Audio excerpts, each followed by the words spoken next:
আসসালামু আলাইকুম। আজ আপনাদের সাথে আমি একটা রান্না শেয়ার করব, সেটা হলো আম দিয়ে মাছের ঝোল। তো চলুন কি কি উপকরণ লাগবে আমরা একবার জেনে নিই। নুন, লঙ্কা গুঁড়ো, ধনিয়া গুঁড়ো, হলুদ গুঁড়ো, জিরে পেঁয়াজ পেস্ট, আম, মাছ। তো কিভাবে রান্না করব চলুন দেখে নিই। মাছে আমি একটু হলুদ লবণ মাখিয়ে নিচ্ছি। মাখানো আমার হয়ে গেছে। এবার আমি ফ্রাই প্যানে তেল দিলাম, পরিমাণ মতো আমি তেল দিলাম।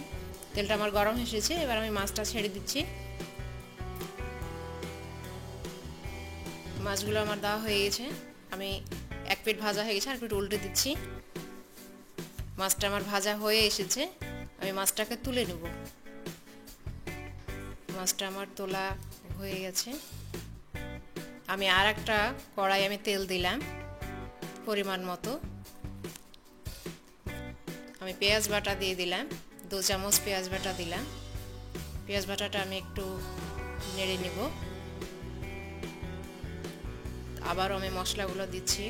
হলুদ গুঁড়ো দিলাম, লঙ্কা গুঁড়ো একটু নেড়ে নিব। তারপর আমি লঙ্কা গুঁড়ো, নুন একটু নাড়ার পরে কষিয়ে নিতে হবে। তারপরে জল দিব, আমি পরিমাণ মতো একটু জল দিলাম। আমি এবার আমগুলো দিয়ে দিলাম, আর একটু নেড়ে নিয়ে আমি ঢাকা দিয়ে একটু জল দিয়ে আমি ঢাকা দিয়ে দেবো।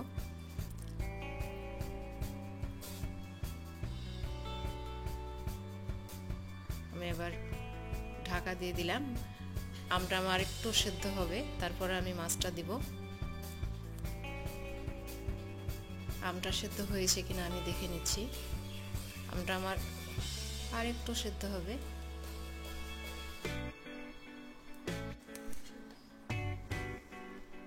সেদ্ধ হয়ে গেছে মাছ, আমটা আমার সেদ্ধ হয়ে গেছে। মাছটা দিয়ে দিলাম। আমি এবার পরিমাণ মতো জল দিয়ে দিব, যতটা ঝোলের প্রয়োজন। ঢাকা দিয়ে দিলাম।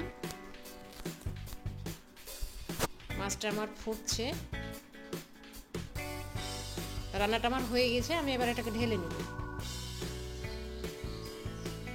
আমি ঢেলে নিলাম। আমার রেসিপিটা যদি আপনাদের ভালো লাগে তাহলে আপনারা বাড়িতে ট্রাই করতে পারেন।